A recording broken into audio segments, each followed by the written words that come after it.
Pessoal, olha só, o mês nem acabou ainda e dá uma olhada nos meus resultados. Mais de 100 mil reais em vendas usando robôs. E eu quero te mostrar como que eu faço isso. Então clica no link aqui embaixo que eu vou te mostrar o meu método que eu uso para fazer vendas todos os dias pela internet, quase no piloto automático. Clica aí no link. Eu não tô aqui para te mostrar só os meus resultados. Eu quero te mostrar os resultados de um aluno meu que usou o meu método e também tá tendo muito resultado trabalhando pela internet. Dá uma olhada aqui, ó.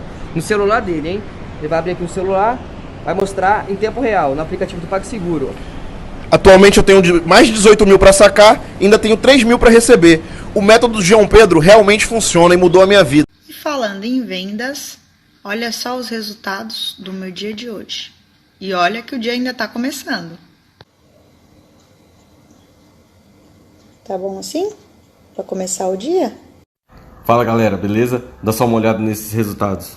Um mês trabalhando em casa, usando apenas o celular. Você também pode fazer isso. Quer saber como? Então clica no link na descrição desse vídeo que eu vou te ensinar.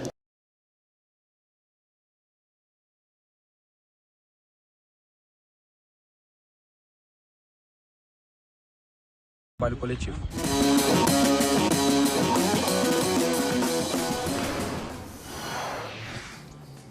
Vamos dar uma olhada no retrô? Então, olha só, o adversário do Corinthians foi fundado há 5 anos, mas se tornou profissional em 19. Localização lá em Camaragibe, região metropolitana do Recife.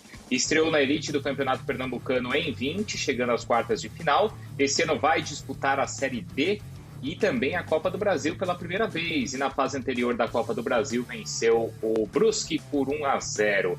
O Rodrigo Bueno, tem mais, né? Se você estava lendo e acompanhando muitas coisas do retrô, é impressionante o centro de treinamentos que eles têm. São mais de 10 campos, uma estrutura assim muito bacana, investimento muito alto de um time muito recente e que agora ganha assim o Brasil ao enfrentar o Corinthians, hein? E imagina então se conseguir eliminar o Corinthians, Rodrigo Bueno. Que ironia, né? Um time recente com o nome de retrô, né? De fato, é um time com um pensamento administração empresarial, é um time emergente, né, na sua região. Nessa temporada está invicto, né, contando Copa do Brasil e campeonato estadual. Não sei se ele vai se portar de uma maneira ofensiva, né, contra o Corinthians.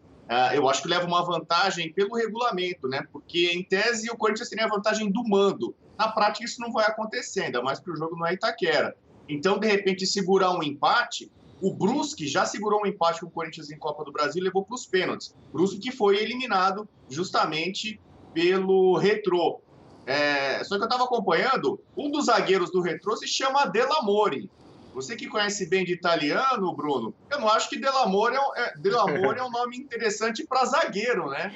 Não assusta muito o adversário. Não, zagueiro tem que ter nome bravo, né? Hein, Eugênio? O Milton Neves tem aquela que goleiro tem que ter nome grande, né? Pra encher o gol. Zagueiro tem que ter nome bravo. Eu lembro de uma época em que o Joel Santana disse que o time dele tinha que entrar em campo com barba por fazer, com cheiro de suor, sem escovar os dentes, para assustar o adversário, né? Isso é coisa do passado. O futebol se joga com bola no pé. Mas é interessante a gente ficar de olho nesse adversário do Corinthians, né? Porque é um adversário totalmente desconhecido, mas é um clube que tem investimento, que tem dinheiro. É um clube muito recente, né? Mas que já foi vice-campeão ano passado. Ele superou Sport, Santa Cruz, Náutico e foi vice-campeão, perdendo para o Salgueiro a decisão do campeonato pernambucano, um clube que foi profissionalizado em 2019, né? Veja bem, essa semana contamos aqui na terça-feira um pouquinho da história do Independente Del Valle. Dá para fazer um paralelo do o que é o Independente Del Valle no Equador e o que pensa ser o Retrô no futebol pernambucano, inicialmente, para depois ganhar uma projeção nacional, como está começando a ganhar agora, enfrentando o Corinthians já numa Copa do Brasil.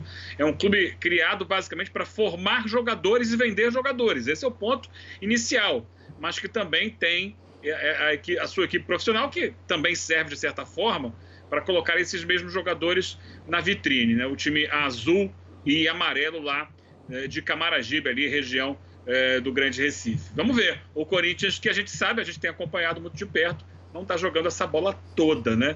Precisa melhorar coletivamente, especialmente no aspecto ofensivo. Rodrigo Bueno, a gente viu que hoje tem também o jogo do Fluminense em Volta Redonda, 4 da tarde, depois ainda tem o jogo do Corinthians, tudo no mesmo estádio, e aí a questão do gramado preocupa bastante, né? Ainda mais quando a gente pensa numa questão, o Retrô falando que era um jogo mais ofensivo, o Corinthians tentando jogar uma equipe mais técnica, né? Tentando ter Casares, alguns outros jogadores, mas a bola tem que rolar também, né? O gramado é uma preocupação, né? O acúmulo de jogos. O gramado já não é legal por natureza, né? Com o acúmulo de jogos, a tendência fica pior. Só que a minha preocupação maior nesse momento, a gente discutiu muito ao longo da semana sobre isso, sobre a pandemia, é a higienização do lugar, né? É a concentração de times, de elencos, de jogadores, comissões técnicas, profissionais, todos na mesma área, né? Então, em tese, você teria que purificar o ambiente, higienizar tudo bonitinho, né? Dentro do protocolo do futebol também tem isso. Quando começa a ter jogo atrás de jogo, arbitragem e tudo mais, para cá, para lá, muita movimentação, pode ser pequeno uma aglomeração, mas isso gera um pouco mais de transtorno. Digamos assim, se o risco, né, de contaminação no futebol é pequeno, pelo protocolo, segundo dizem, esse risco aumenta quando você tem mais jogos concentrados na mesma cidade, no mesmo estádio. E é o que a gente vai ver. Só que, de fato, né, você pensa, né, o Fluminense pensava jogar no Maracanã, o Corinthians pensava jogar em Itaquera com seu gramado rápido, molhado e tudo mais. E vão ter que enfrentar esse adversário comum, que é o gramado em Saquarema. Mas esse ponto, Rodrigo, é muito importante, além do gramado que vocês destacaram, desse trânsito de pessoas por lá. Será que eles pensaram nisso e eles estabeleceram algum protocolo? Porque é o seguinte, são 2 jogos no mesmo local, certo? O jogo acaba às 6, até as equipes deixarem, 7, 7h30, outro jogo começa às 9h30. As delegações começam a chegar às 7 horas. Como é que vai ser essa concentração de pessoas por lá? Não sei, será que pensaram em não utilizar o vestiário? Acaba o jogo, vai embora direto, ou quem está chegando não passa pelo vestiário? Não li nada a respeito disso, apesar de ter procurado. Será que pensaram nisso? A não ser que seja o estádio ali, o Mercedes-Benz Stadium, não sei se essa é a condição ali de Bacaxá, ou Eugênio, onde é tudo amplo, você tem várias opções de vestiário e não tem encontro. Não tem nada a ver com isso daí, não. O estádio é um estádio pequeno, acanhado, né? Recebe jogos pequenos, normalmente, do Campeonato Carioca, e não tem essa estrutura de Allianz Stadium, não. Eu imagino que eles tenham uma maneira ali de fazer uma desinfecção, né? Fazer aquela limpeza entre a saída de um time e o outro, e impedir, é claro, que eles se cruzem. Torcer para que seja dessa forma, que eles tenham tomado esses cuidados ali rapidamente. Cara, olha só, tá vendo esse computador aqui? Apenas com ele e uma conexão com a internet, eu faço vendas todos os dias quase que no piloto automático. Inclusive, dá uma olhadinha nos meus resultados do ano passado. Eu filtrei do dia 1º de janeiro de 2020 até o dia 31 de dezembro de 2020. E como você pode ver aqui, eu fiz mais de 1,5 milhão em vendas, mais de 1,5 milhão em comissões, trabalhando 100% online. Você quer aprender como que eu faço isso? Então clica no link aqui embaixo desse vídeo e vem comigo.